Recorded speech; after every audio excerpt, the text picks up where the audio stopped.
The war against the Vair had lasted 12 years. 12 long, brutal years of attrition that drained every human fleet, every colony, and every commander until exhaustion itself became the greatest enemy. On the frontier world of Trask, 7, General Dominic Hale stood in the underground command bunker, surrounded by holographic displays of troop movements and crimson alerts.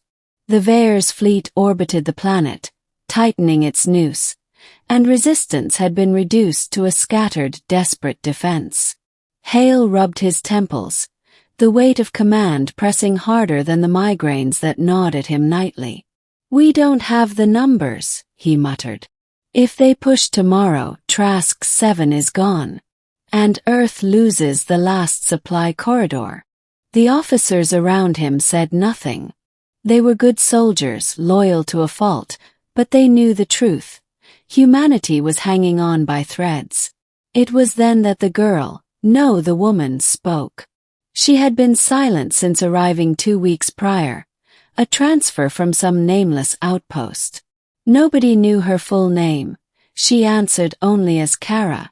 She wore no insignia on her uniform, carried no datapad, and kept mostly to the shadows of the operations chamber. At first, Hale had assumed she was some logistical attachment, maybe a comm specialist. But now her voice cut through the silence. "General," she said softly, "permission to speak." Every head turned. Even Hale looked up, brows furrowed. "This isn't the time for opinions from support staff." She didn't flinch. Her eyes, icy blue, piercing, strange, met his. "Then allow me to clarify. I wasn't asking permission to speak. I was asking whether you'd prefer me to speak or to command." The bunker went deathly quiet. Hale felt a chill race down his spine. The audacity of her words, and the calm certainty behind them, struck him harder than enemy fire. "And just what is your rank, soldier?" Kara stepped forward, finally into the full glow of the holograms. She reached into her uniform, drew out a data chip sealed in crystal casing, and placed it on the table. The hollow flare projected her clearance. Not captain, not colonel, not even general. High Marshal of the Terran Defense Authority. Gasps echoed through the chamber. Even Hale felt his breath catch. That rank had been extinct for centuries, reserved only for supreme wartime authority, above all generals, answerable only to the Earth Council. And the Council was gone. Kara's gaze swept across the stunned faces. "I was activated under Protocol 9. Command rights supersede planetary and fleet jurisdiction. You've been waiting for reinforcements that will never arrive. I'm here to make sure humanity doesn't end tonight." The hidden marshal. The officers demanded answers. Where had she been hiding? How could she hold such rank when the Council had collapsed 5 years ago under the Vair assault on Mars? Kara answered them with precision, not bravado. She'd been off the grid, commanding sleeper cells, activating secret projects the Council had buried before its fall. Her name had been scrubbed, her records erased, so no enemy could anticipate her emergence. "You've all fought bravely," Kara told them. "But bravery without strategy is suicide. The Vair will crack Trask 7 within 48 hours if we keep playing defense. We have one option left, a counterstrike that turns their strength into their weakness." General Hale crossed his arms. "You walk in here with a forgotten title and expect us to gamble the last free planet on your word." Kara met his gaze again. "No fear. Only conviction. Not gamble. Win. But I won't waste time convincing those too afraid to act. Permission to command, General." The words cut sharper than steel. Hale felt the eyes of his men on him, waiting for his decision. He saw 2 paths: cling to the old hierarchy and watch Trask 7 fall, or let this phantom of forgotten authority lead. Finally he exhaled. "Command is yours, Marshal.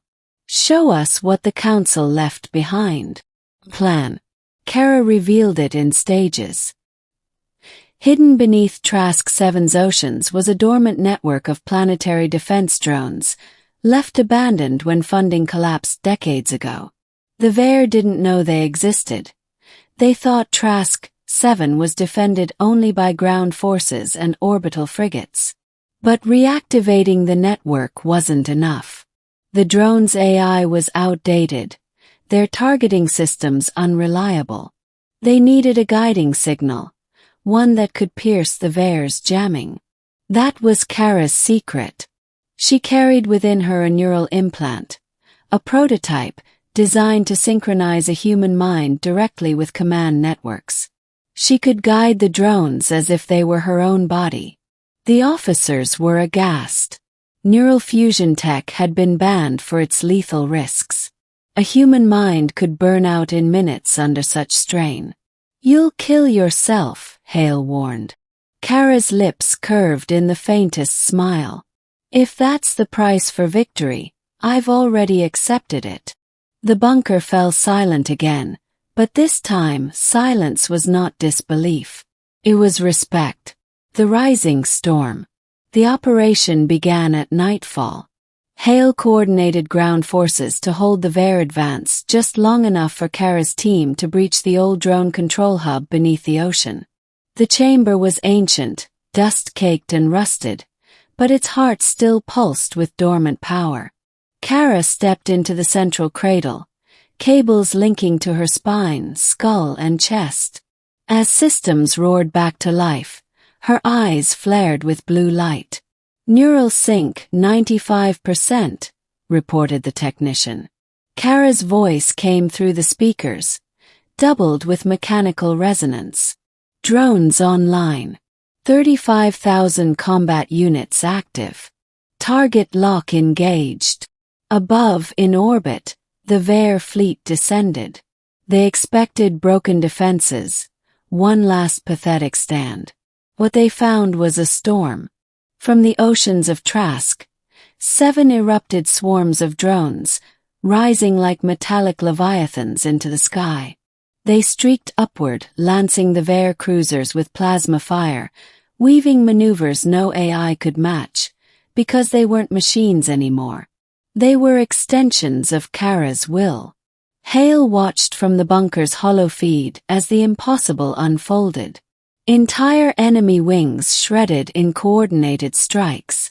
Capital ships, once thought invincible, reeled under precision assaults. The battlefield itself bent to Kara's command. And yet he saw the cost. Each time she pushed harder, her body convulsed in the cradle. Blood trickled from her nose, her veins burning with overload. The breaking point. Hours stretched like lifetimes. By dawn, the Veer fleet was in ruins, their retreat already underway. Trask 7 had survived the night. But Kara did not emerge unscathed. Her body lay limp in the cradle, her breath shallow. The neural implant had scorched her nervous system. Hale knelt beside her, gripping her hand. "You did it," he whispered. "You saved us." Her eyelids fluttered. "Not saved, just delayed. The Veer will come again, stronger. You'll need more than courage next time. You'll need leadership, unity." Hale swallowed hard. "Then stay. Let us." For the first time since he'd met her, Kara's voice softened. "I wasn't meant to stay. I was meant to ignite. To remind humanity that we're not finished yet. Now it's your turn, General. Permission to command." And with that, her eyes closed. Epilogue. The legacy of the hidden marshal. Kara was buried on Trask 7, though no last name marked her grave. To the soldiers, she was simply the marshal. Song spread through the fleets about the night. A forgotten rank reappeared, when a nameless woman turned the tide of extinction.